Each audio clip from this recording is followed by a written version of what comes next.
At meron siyang bagong trim. Siguro balete ito. Kasi ganito ang balete. Red balete. Yan o. Tignan mo naman ang rack niya. Laki o. May bonsai pa siya diyan ginagawa o. Hindi naman siya nagbebenta. Nagko-collect lang siya ng bonsai. Ayan. Tignan mo yung puno. Yan o.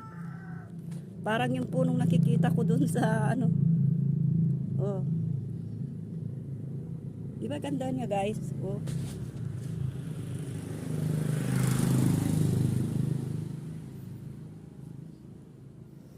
Na-amaze ako.